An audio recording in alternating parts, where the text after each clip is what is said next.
Awesome. Hi, everybody. This is Achal from Flight Base. Thanks for joining in. Uh,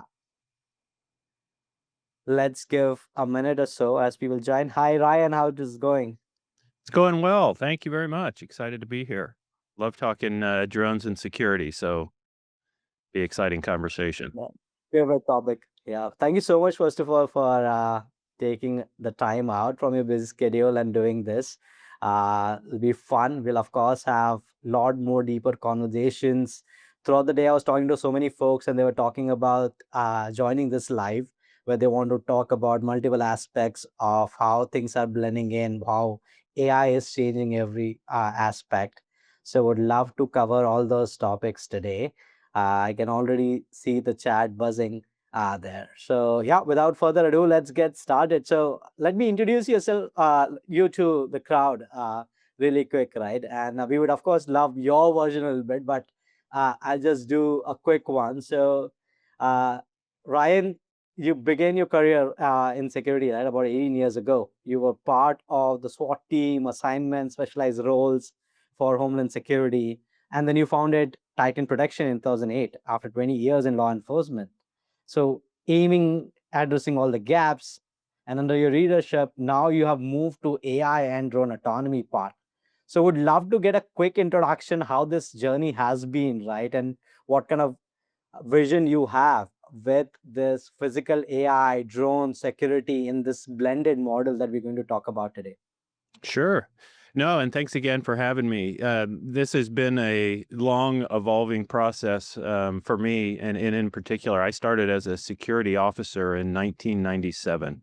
Had just, I was a senior in high school, had just turned 18, had aspirations of law enforcement, and so I really wanted to just roll my sleeves up and kind of dig in. So I've been part of that industry ever since. I worked for several years as a security officer, then went into the police academy and was a law enforcement officer for some time, and then left and started Titan Protection in 2008. And my vision for that really was, how do we use technology and blend that with the people side to, have a better outcome and a better ROI for the customer, that type of thing. And honestly, at the time, video analytics had just come out in the early 2000s. They underwhelmed. They had a lot of false positives. It was kind of panned by the industry and didn't really take off. And so we started very heavily in the security officer side. Our that side of our business has grown to over 600 employees. And then we started to kind of evolve and keep working with the technology side of things and letting that evolve. And then, kind of a side note to that, aviation has always been a part of my life. My grandfather was a deputy director of the FAA way back in the day. He started as a controller, air traffic controller in the 1930s. So, always had that in my blood, always had, flying and aviation part of my life. I started flying single engine piston airplanes when I was 14 years old, and that has been something that has continued throughout my life. And so being able to pair the aviation side with the security side and blending all of those things together has really been a passion of mine. And to see all of that come together, and I think the title of this really nails it, is the blending of those two things. The people and the technology is where we're seeing the sweet spot at this point. Yeah, right, right.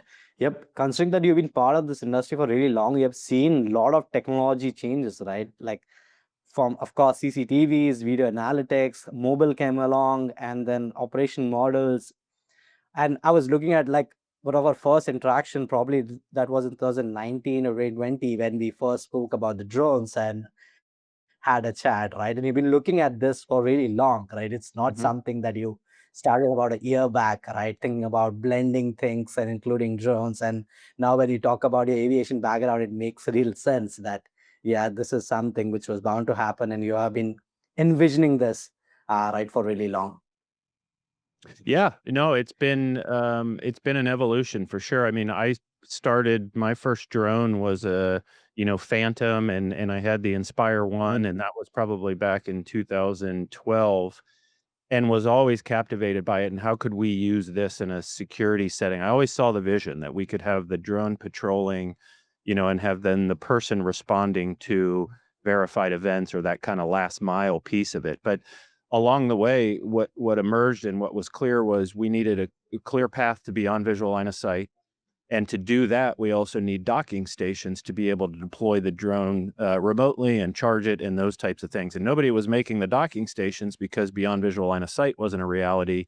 You still had to have a human operator on the ground. So, we focused more on the fixed camera monitoring, the mobile surveillance units, the trailers that are out there, and really built that business up while we were kind of following the regulations and the docking systems. So now those have come together. And it was really, a long process, but good for us because we were already involved in remote video monitoring, which we have had a security operations center for several years, have learned how to staff that, how to train, how to operate that.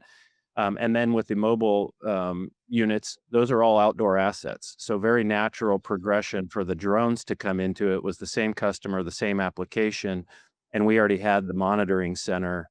So it was just very natural development for that to come, but very exciting to see all those come together. And now that's playing out in real applications. We were the first security company to get a nationwide beyond visual line of sight waiver. So now we're operating, nationwide with this and able to operate drones remotely from our monitoring center in Kansas City. Right, right.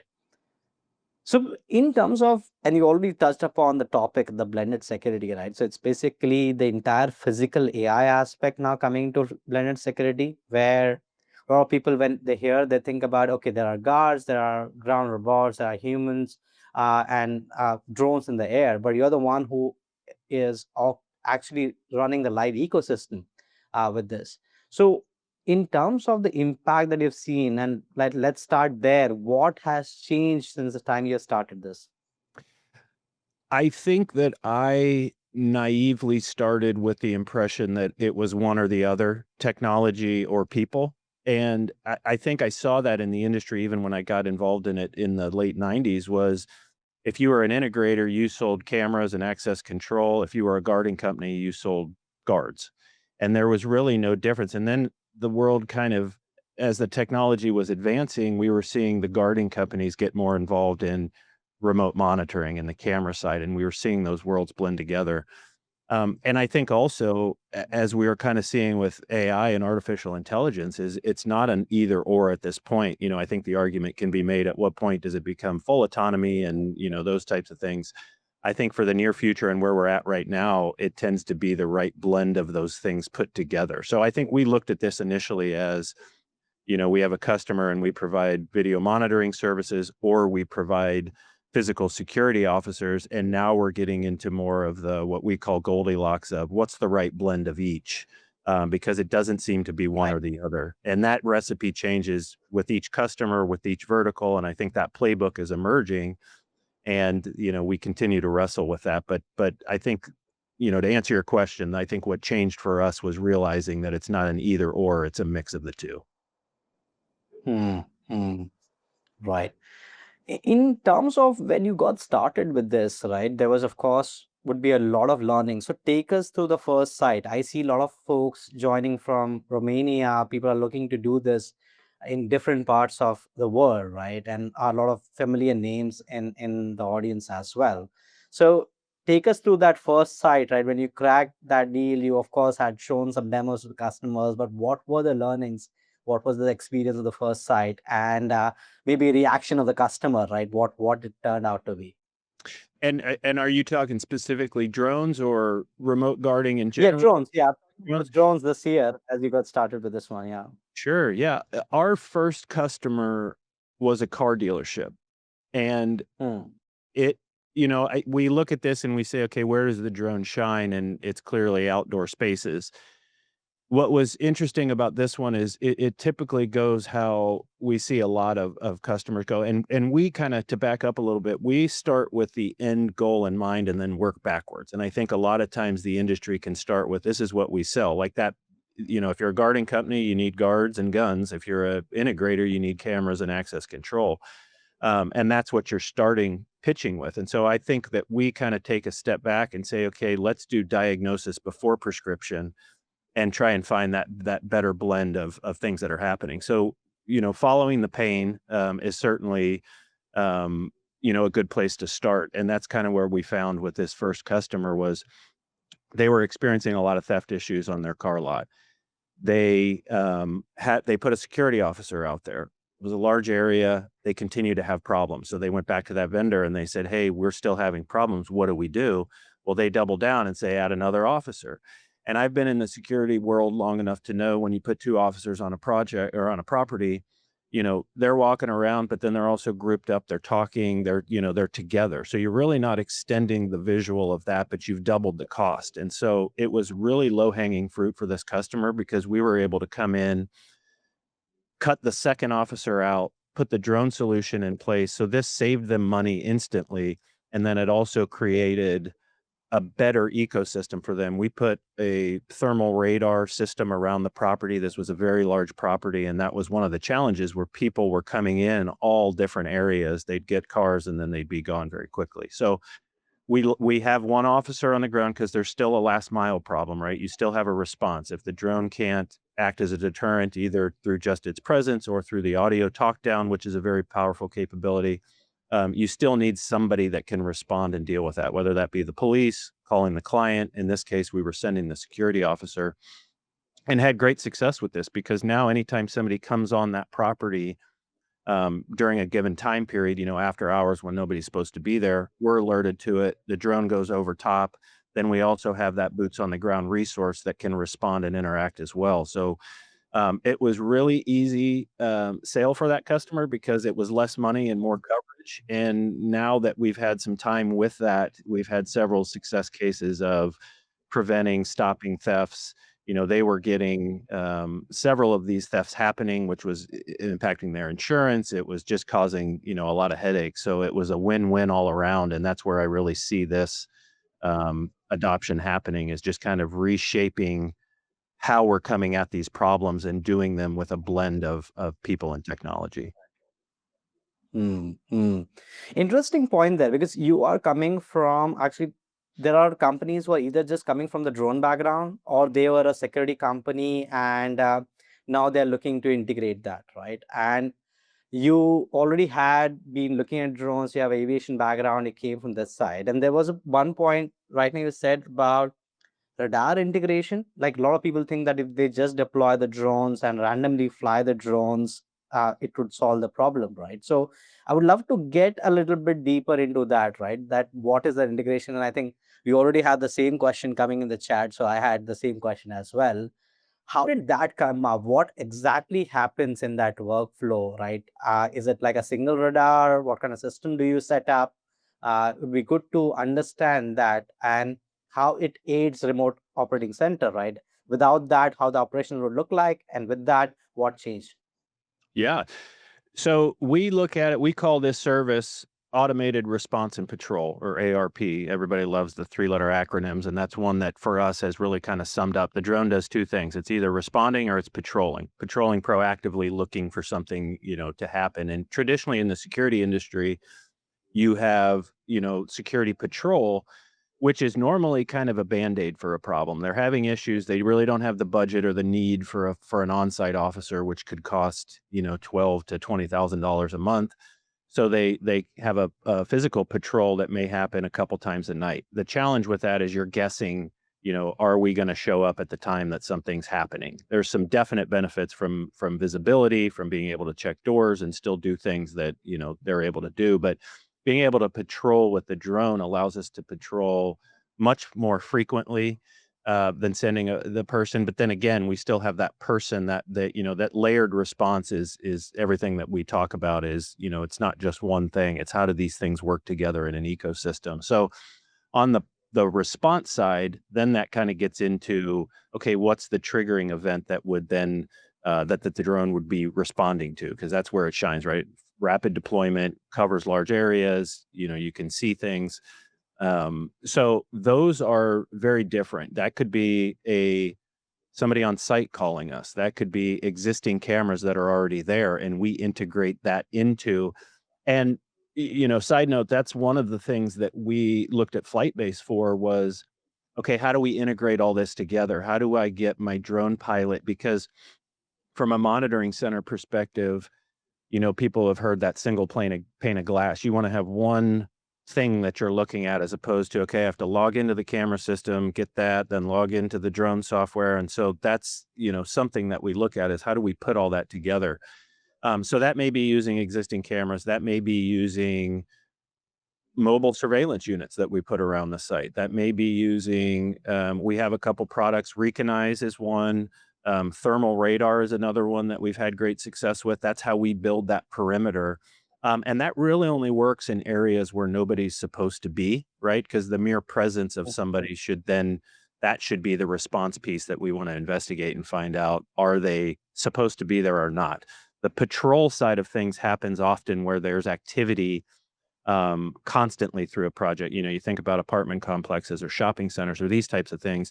You can't just merely detect presence. So you're patrolling, looking for various things. That's where AI is coming into play, where traditionally video analytics is rule based.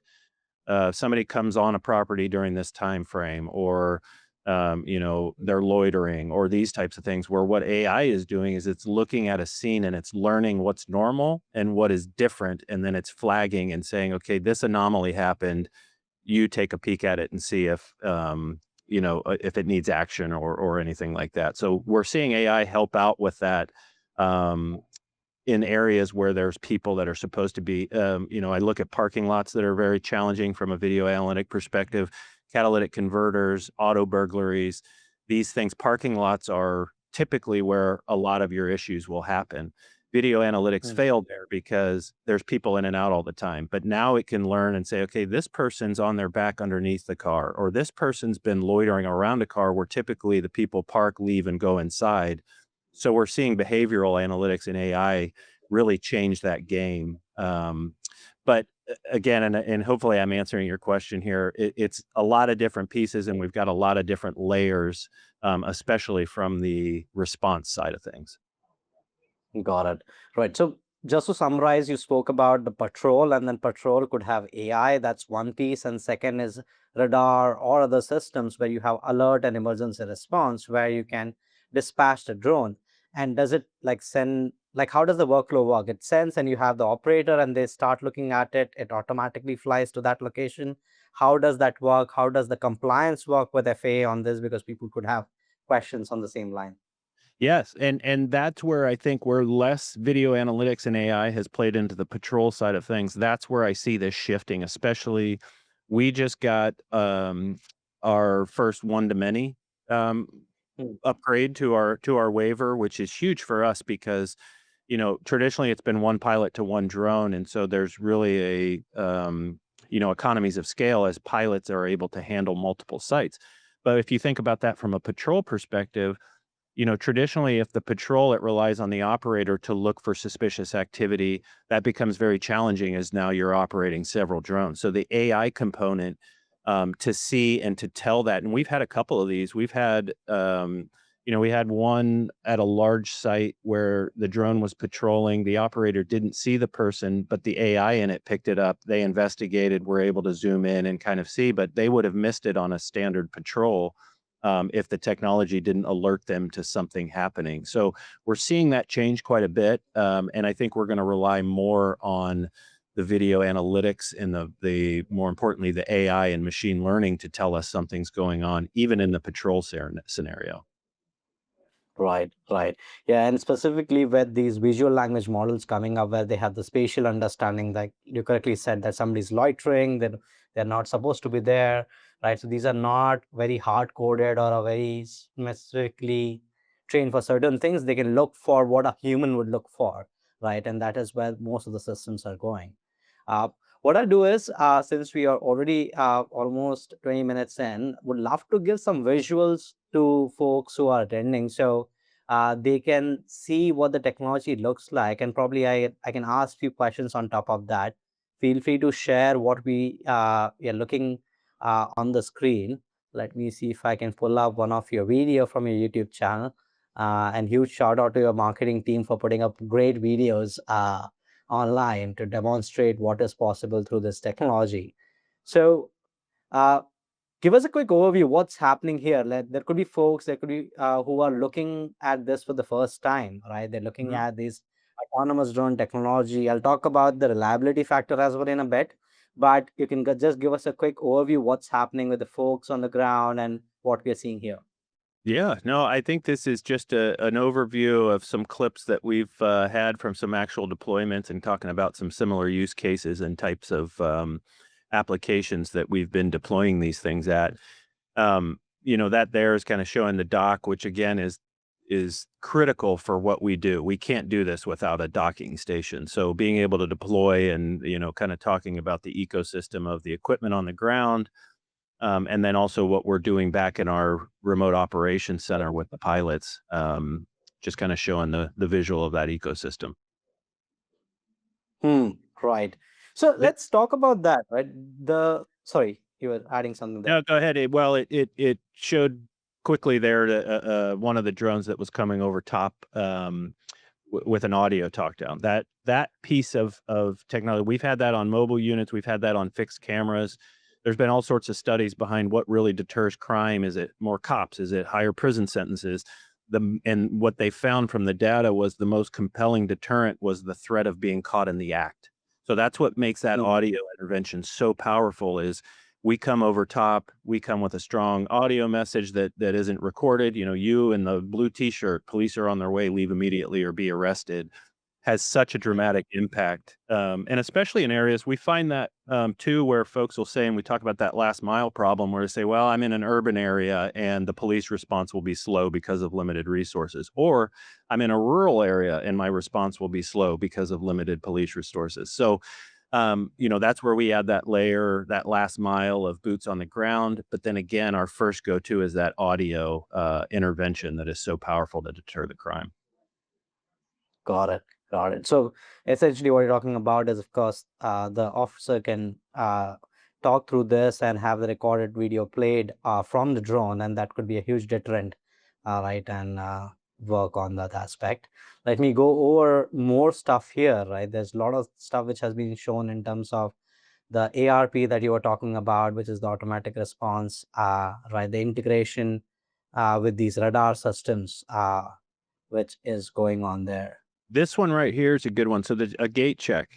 This is one that Hmm. we've seen, another powerful thing. Took a couple things that we've learned along that. One was Overwatch capabilities that, how do we back up? And I think somewhere along here, there's probably going to show one where we had one of our officers had to make contact with somebody with a machete. And it was Hmm. really interesting because the drone was able to be over top as an Overwatch piece, that we really didn't understand the value of at the time, but, the officer was telling us after that it felt good that there was somebody watching him, or we're giving real-time information to the police as they respond and that type of thing. Um, so yeah, there's a lot going on, especially in this one. I'm showing Yeah. some use cases here, but yeah, some good clips. This is one of the auto dealerships. That was the clip right there was the one I talked about initially. The Right. thermal cameras, I mean, that's another one, just the capabilities that we get into and being able to see, zoom in and see thermal images. It's just really expanded how we protect properties. Right. Right. And what I see is, of course, you have had the operation centers, right? But there would be certain things that you had to bring in when you're bringing drones. So for companies around the globe who are having into security business, like what changes you had to make? How did you train people to do something like this? Could you share some insights on that? Sure, and that's such a great point, and I think that the parallels with how AI is coming into, aside from the security industry, just in general, is, kind of what we're seeing the same thing is it's not a one or the other. It's the blending of the two, which is the success. And to your point, in what I think is so important in that equation is you have to rework the workflow. We're doing it different than how we used to do it. So now we need to divide things up and say, okay, what is the person good at?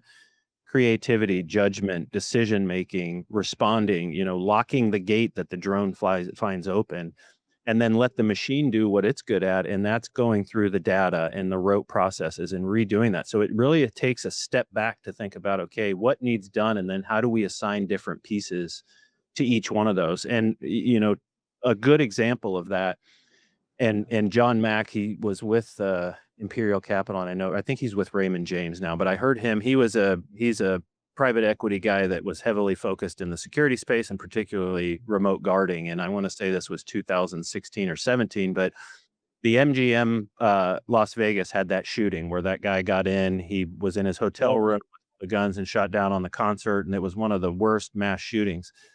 He used that as an example, and he said, the video cameras can't trigger to the operation center every time a person goes in and out of their room. They'd be inundated with that. But now when we have video analytics and AI, we can say, okay, this is an anomaly. This person has walked in and out of the room carrying large bags, 10 times in a row. Flag a human for that. Now they can look at that and say, oh, that's the maintenance guy in and out working on the room, or those look like gun bags. And how do we intervene with that and make these cameras not just recording the crime? Because that's what happened in that. They went back and looked at the footage and they go, oh, yeah, he's carrying long guns into his room. That's the Right. blending of letting the people get involved when they need to make the decision, but let the technology do the heavy lift of finding the needle in the haystack. So I Mm. think stepping back and really reimagining the workflow is the most important part of the whole entire equation. Right, right, absolutely. Uh, you touched upon a bit in terms of the ROI. So one is, of course, the deterrence. Like if you take the car parking example, the lot example, there was, of course, a theft part, but there was an insurance part. There are other aspects to it as well, right, which they save. Uh, Most of the time, of course, when they see this technology, everybody's excited. They want to deploy this. But when you're talking to big companies, they have to create business case. They need to understand, like, hey, how it's gonna save cost, or should they invest more in, like, foot on the ground, have security guards, they should have radar sensors. And we're talking about blended, so we need everything. But uh, is we specifically talk about drones and autonomous drones coming into the picture, right? What are the things where, like, very broadly, if you need to think about those items, like where would you save? How would it impact things? Let's take the car parking lot example, right? So, what would be the areas where they would see immense value, where they can put a cost to it as well? And I'll give you two examples. One being the car lot, but in the realm of the ARP, the response and patrol. I'll give one of each. So that response piece, that car dealership where we put the thermal radar around and we put the drone and the response. So if you think about typically what they were doing, they had a security officer that was there for 12 hours, 6 p.m. to 6 a.m. and 24 hours on the weekend. That was costing them about $13,000 a month. We put Mm. and to your point, which I think is so important, is the ROI, and that's the benchmark that the customer tends to look against is, okay, what's the current solution? The security officer. Um, I think the ROI of that is important because it's a new technology that's emerging, and there has to be a compelling value proposition to do that. So we provide this service. We have two kinds of paths. We do just the remote piloting, or we provide the entire turnkey solution where we give the equipment, the maintenance, the piloting, the installation, the insurance, the whole entire thing where the customer just pays one monthly fee. And in that scenario, we were able to provide the entire equipment, the thermal radar, the drone, the whole turnkey package. I want to say it was just under or right around $7,000 a month. So almost half the price of that security officer. And again, this compelling pitch of we're able to increase our security posture but reduce our cost is a very valuable scenario. So just for some dollars perspective, that customer, that's what they were paying per month for that service. On the patrol side, Mm. we showed one of the clips that was that baseball field that showed the gate check and some of the other there was illegal dumping going on. When we talked with that customer, they, had the issue and they said, "Okay, well, in that scenario, we don't have the budget. We really don't have the need to put a $13,000 a month officer out at that site, but we also understand the cost of doing nothing is more than, so how do we put that together?" So in that scenario, we gave them the drone and the patrolling situation because we started to talk to them about vehicle patrols, and for their budget, we could do maybe one or two a night. Where with the drone, we were able to do several, one an hour, one every half hour, something like that. That situation cost them somewhere in the $4,000 to $5,000 range for that turnkey position. So it was, you know, slightly better or slightly more expensive than what just vehicle patrols would cost, but significantly less expensive than the on-site officer. And we also coupled with that. So we don't have a physical officer on that site, but we have a response capability. So if we see something like the open gate or something that we can't deter with the drone alone, we still have that last mile response of boots on the ground that's blending with that, but we're not wasting the billable hour of that officer just sitting on the on the site waiting for something to Hmm. happen. So hopefully that kind of paints a picture of the economics with it and kind of compared to the traditional solutions of an on-site security officer. Right, right. You touched upon the remote side, and there was actually a question on that side as well, right? Where it absolutely makes sense where things are very remote. Like Douglas has a question regarding the oil field setting, right? Where Mm. it could be really far, you hardly have humans there, right? Things are working, and you need to monitor, and there could be a lot of activities, and these are like oil fields are huge.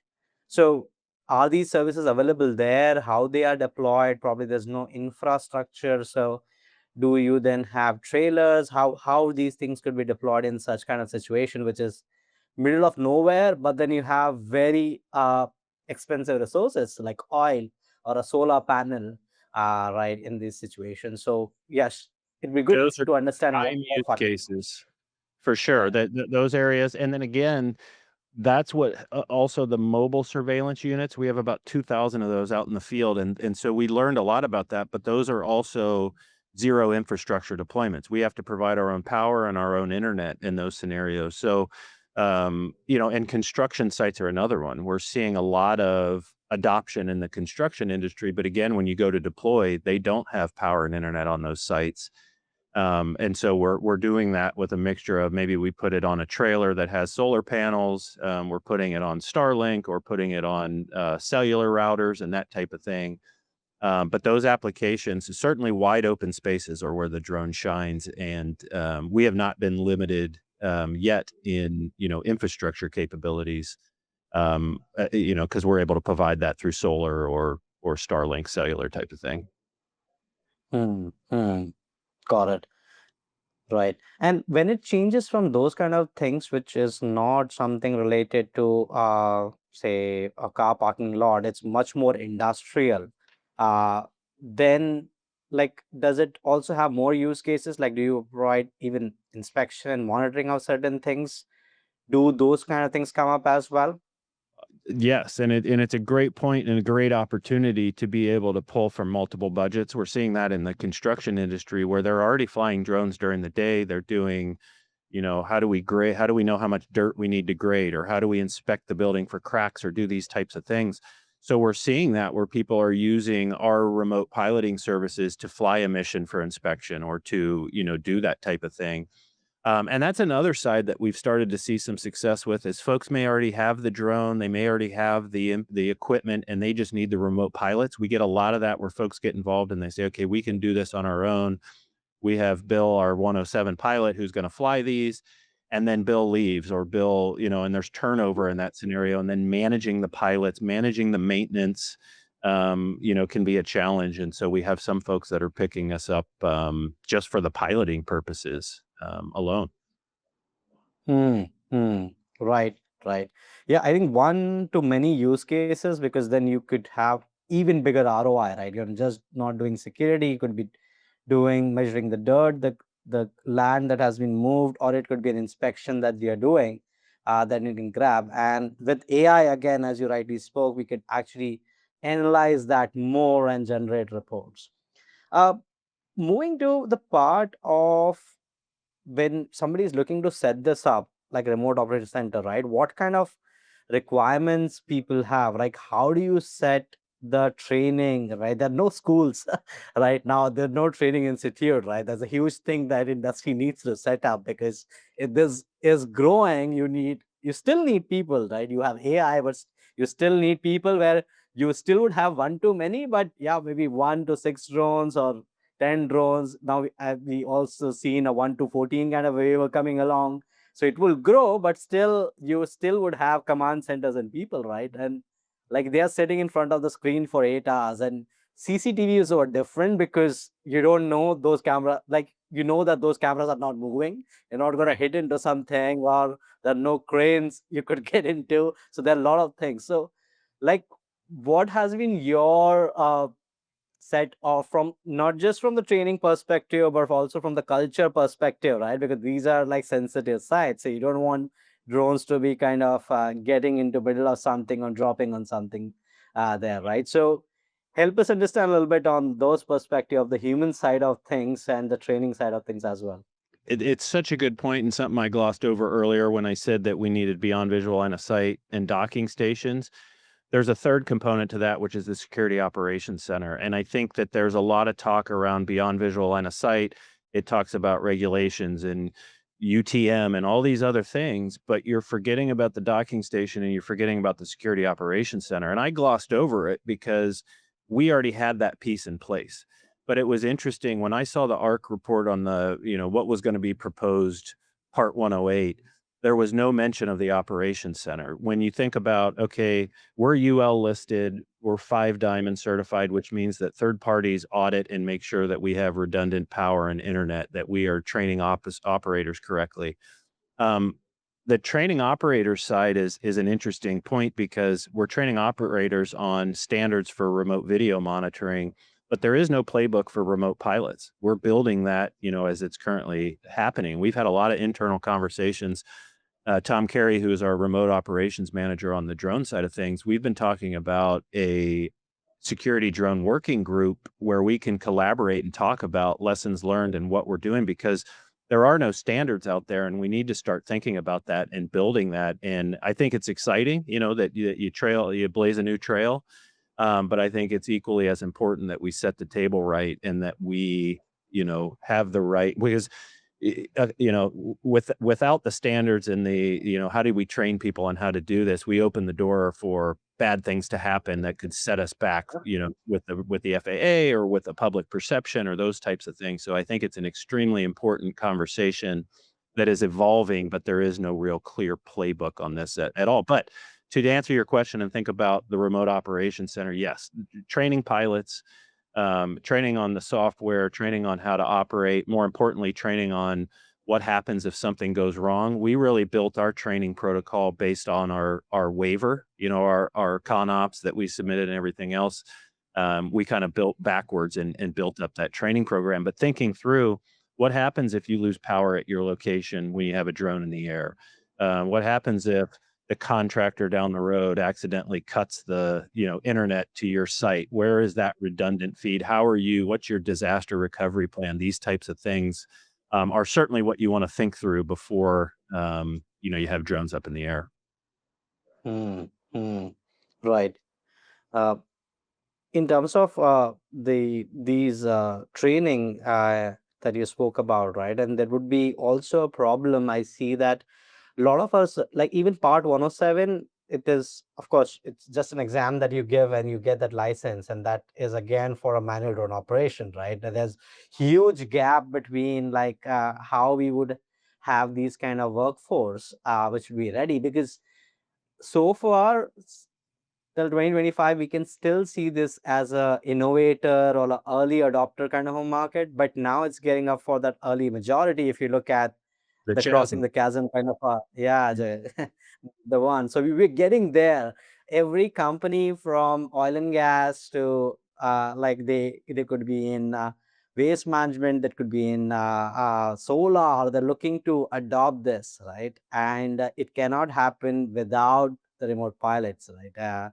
And we really need a structure to it, otherwise we would be short on people to Well, and your point supply too this. of the Part 107, anybody that's taken that test and then has gone and flown drones remotely, that test doesn't, I mean, it tells you how to read a METAR, it's based off manned aviation and kind of Right.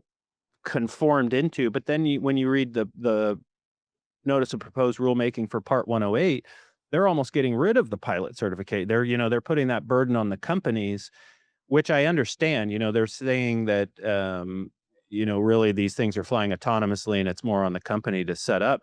We're in a different scenario. Like, how Part 108 was written was that it flies autonomously and there is no pilot takeover.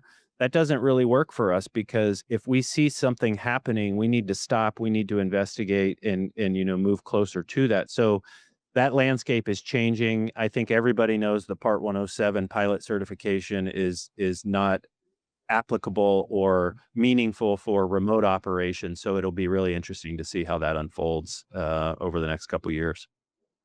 Yeah, and unfortunately, even if I look at other countries, it's almost the same because everybody followed more or less similar model for the manual drones that we're Mhm. doing, and still had the pilot who would take care of everything, and you can probably spend half a day to get a better understanding of how those system works. But when you're sitting like miles away and controlling these systems with so many points that could go wrong, from internet to communication to things that you're doing remotely, we definitely need a system for this. uh, Yeah. let's touch upon like where does the physical AI would go, right? There was a question regarding the infrastructure, like do you need to set up infrastructure? There are talks about, we have not seen ground robotics as much. There are companies who are doing a lot of ground robots. Do we see value in that? Would they come into the blended security like a robotic dog or a humanoid in the future?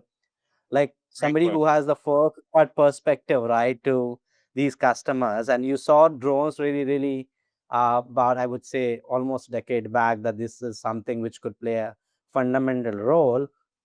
How would it play with, of course, the analytics part, the cost, the servers, and the robots as well?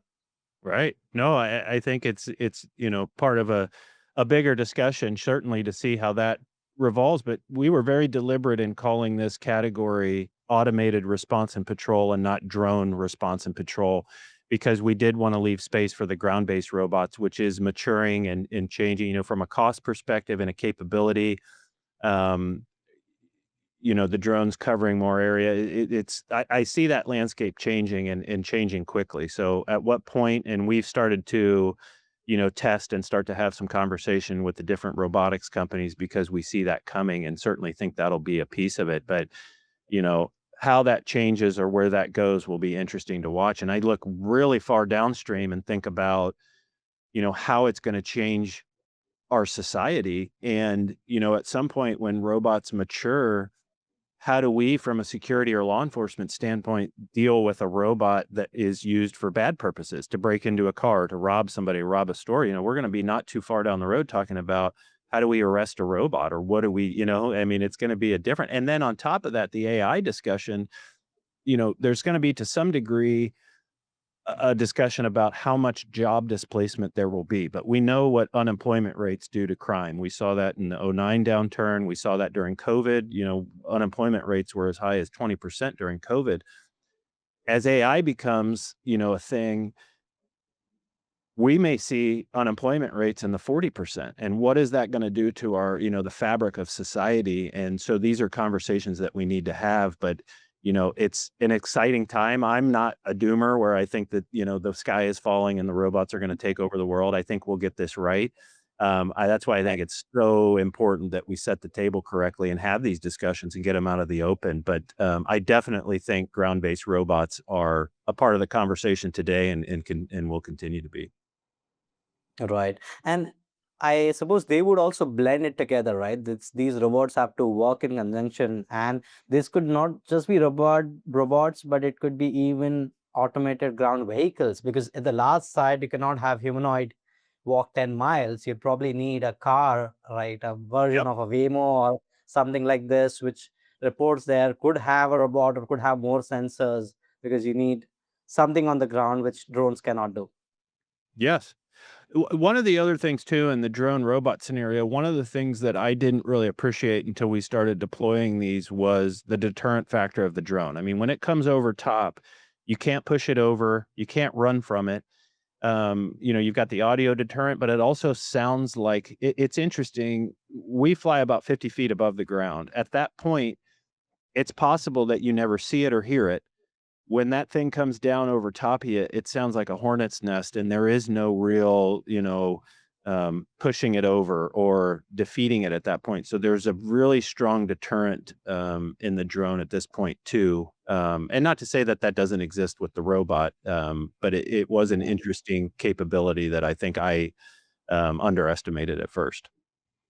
Right, right. I remember such conversations happening where when I asked about ROI, they said you cannot put an ROI to a deterrent, right? You once you have this something like this and looking at something, you immediately see that happening. Uh, we are about to the end of this podcast. So couple of things that I usually ask about, and you touched upon the workforce part, right? So I think about two generations, right? We probably you and I and some of the folks in the audience have been doing drones or their vertical oil and gas or security for a long time. But there is one set of workforce who's about to probably retire from their original job that they were in, right? And there are people who are straight coming out of the college, right? How do we prepare them, right? What needs to be done, right? People who can reskill, who have done, say, 25 years of oil and gas, how they can get into this industry, right? People who are straight out of college, they need to be on top of the AI. Do you have any thoughts or anything that you think about in that direction because of the future workforce? Do I? Well, so that again, and I think that's a really good exclamation point on the title of this, which is blending people and technology. I have an 11-year-old daughter. She's a sixth grader. She asked me not too long ago, Dad, am I going to have a job when I get out of college? And I said, you have a choice. It's not a either or, and it's kind of a choose your own adventure. You get to pick which one happens. And I think the term that people are using now is AI won't replace you. Somebody using AI will replace you. And I think that's the key to that is if you tell yourself AI is going to take my job and it's inevitable and kind of throw your hands up, that will happen. If you say, hey, I want to get good at using AI and augment myself and have a coworker and use that, that will come true too. And I think that's the winning scenario is get good at using AI, experiment, don't wait. And I think that the other point is perfect is the enemy of good. I think the biggest thing to do is to get involved and start, not try and plan and come up with I've been guilty of that and done that where we want to try and plan everything out for the whole year, how we're going to implement AI and do all of this. By the time you get the plan done, the landscape has changed. There's a new it's evolving too rapidly to plan for.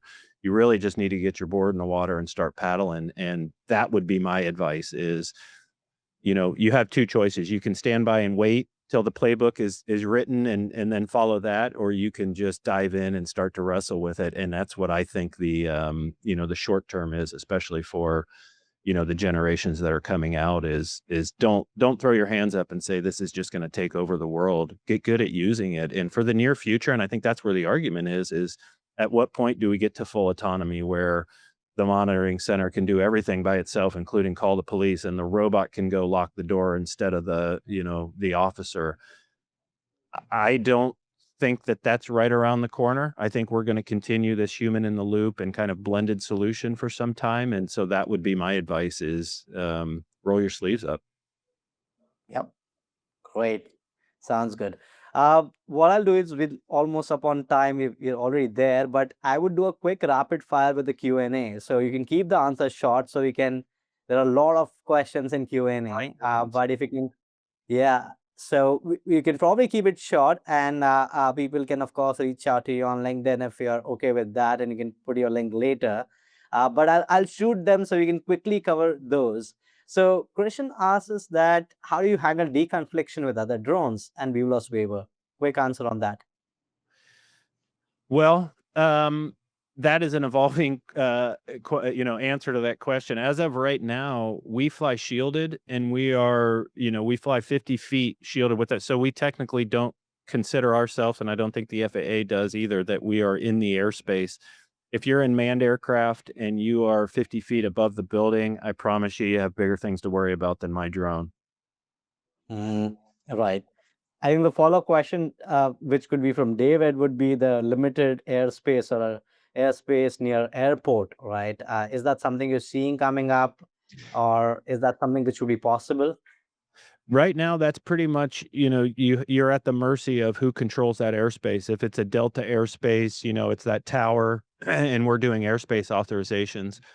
Our waiver also allows us to operate within 1 nautical mile of uncontrolled airports. So that's definitely a consideration. If you're right next to an airport, it could be a challenge or could be a problem if you have, I mean, in that scenario, 50 foot could be a problem because you may have manned aircraft on approach coming in. It's very rarely come up. I can think of maybe one or two where the airspace has prevented us from operating. The FAA has become much more um, open and streamlining that process. Right now, that's happening through airspace authorizations, but has not been a boat anchor for us. Hmm, hmm. Got it. I think we already covered Andrew's question of legal requirement for remote pilot. There is no framework as such right now. I think we all are working towards that. So, quick question about weather limits. I think from the hardware side, there are of course specifications. Do FAA also gives you something in terms of weather as well, like some limitations that you cannot fly? Not hard ones as far as, I mean, we have to have the bigger issue for us tends to be wind because, and that's one thing to watch is you may look at a drone that says it can fly in 40 miles an hour wind, but then there may be an asterisk that said it can only land in the dock in 20 mile an hour, so basically your wind threshold is 20 miles because you've got to get it in the dock. The dock and the precision landing is much more of a challenge than I think it seems to be. And when you add wind into that scenario, that becomes more of a factor. We did a white paper on this that people can find on our website, where we looked at the entire United States. We took the past 5 years of weather data, and then we went through and said, okay, based on the endurance limits of these drones, what's the percentage that we would be unable to fly? And we actually found it was pretty high. I think the average was, 96% or something like that. We were able to fly throughout the United States. So it shows different states what that percentage would be. Some areas are windier than others. Some have other weather. When we get into, we can fly in light rain and that type of thing. What really we have to worry about is icing conditions. If there's rain and freezing temperatures or water, ice gets on the propellers, that degrades lift. That can be a challenge as well, but we're now seeing, you know, de-ice propellers and different things that are helping with that. So we're still able to fly in inclement weather. I would say wind being one of the biggest driving factors. But again, also Mhm. not limiting. We're not finding in these deployments that we're unable to fly. Got it. Great. Douglas had the question for oil field, but I already covered that. So there was question regarding AI servers. Like, are you setting up these kind of server capacity as well uh, That's a great for this question. stuff? And we found this too with the remote video monitorings, and especially when you're on cellular, Starlink, you're limited in internet capability. You can't have the drone or the camera send it up to the cloud to be, for the analytics, the machine learning to work. You can, but it takes a lot of data to be able to do that. So you'll hear edge AI, or where it's happening on the drone or in the docking station, where the drone sends the info back to the docking station. That's where the server, the AI, does its thing. It contains that where it doesn't have to use the bandwidth to shoot it up to the cloud and then figure out, is it an actual event or what needs to happen. So that's a big piece of the equation. And when you're talking about AI, you need compute. It's a big, those things are hogs for for data. So being able to do that on the drone itself or at the docking station is really important. Right, right. Next question is my favorite. What drones do you use? Are they blue list? I could do 3 hours on that. That's Yeah. we take the opposite approach where we let the customer guide that. We have some customers that say, I need an NDAA drone. And then we have others that don't really care or know that scenario. I think that, from a, holistic perspective, if I step back and look at it, do I think that it makes sense to fly Chinese drones over an Air Force base or at an Air Force? No. My car dealer does not really care that much. So, but when we're talking about that, we look at, okay, do we put that on its own internet source? So we're not letting it or not having that be a gateway into other parts of their internet. We can put that on a VLAN. There's all sorts of ways to make that safe. and to consider that. But we really let that be the customer's decision, where maybe we put pricing for both and let them decide, or just guide them through that scenario. Um, when you talk about price and capabilities and all sorts of, that's a very different and changing landscape. And that list is small, right? We only work with Mm, manufacturers that have a docking station. That list is very small, so the options are there, and we just kind of put that in front of the customer and then talk through that with them, and kind of find the right solution from there that meets their needs. got it. Right. Uh, this one is, of course, a little bit on the pricing side. Like, how do you charge? Probably you don't have to share more details on this, but just a quick framework of like how you are charging folks and what's a high level business model here. Sure.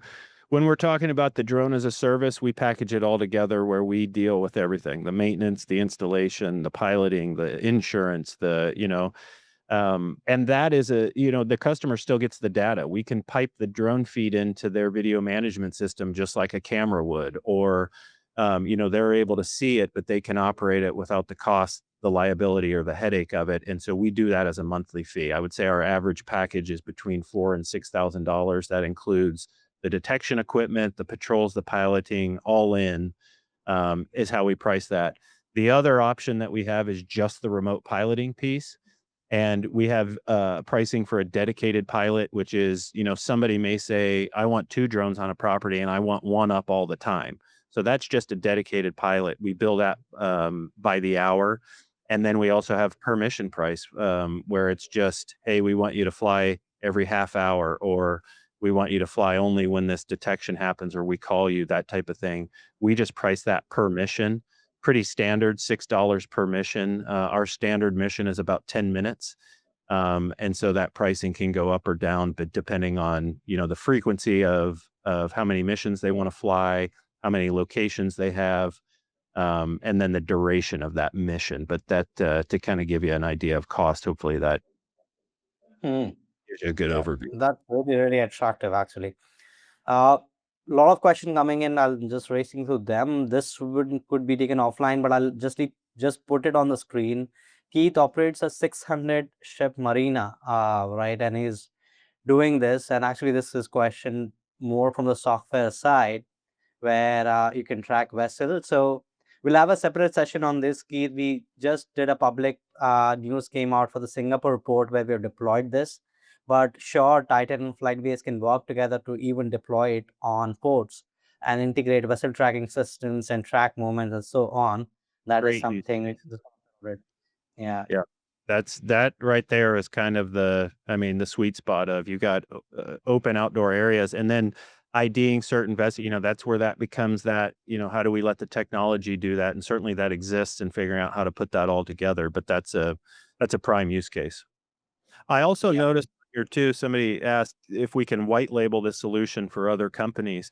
And we actually do that as well, where we are, folks can resell our services, where, we can be as involved or uninvolved in that, but we have different guarding companies, security companies that resell our service, and we package that and position that as their company and operate, through them, as a service. Got it. 2 minutes left and two more questions. I think one is about the radar sensor you described. Is there a specific one that you deploy? Is it your proprietary? Sean has that question regarding the radar sensor system you described. Yeah.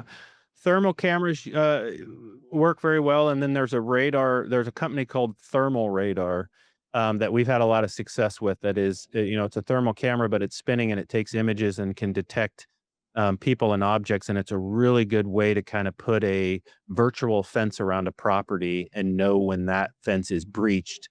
That then we can respond and investigate that. So I'd say Thermal Radar is one that's at the top of our list. Awesome. And the last one, it says, you deploy in the US. Can you also deploy it anywhere in the world?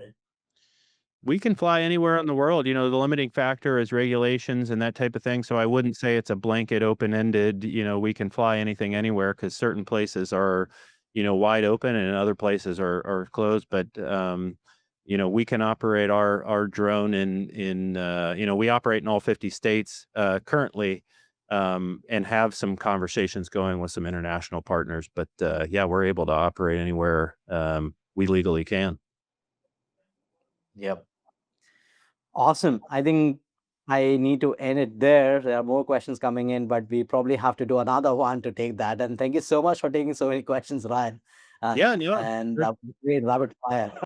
Yeah, no, that was great. It's again a great conversation, and we have a lot of resources on our website, videos, case studies, that type of thing, and then also my LinkedIn as well. Encourage anybody to reach out. I love talking drones and security, so happy to help wherever I can. Awesome. Great, Ryan. I can't thank you enough for coming on this. This was really, really insightful. We could cover a lot in just 1 hour, and I'd love to do another edition as we move towards 2026 and do more deployments and have more learning there.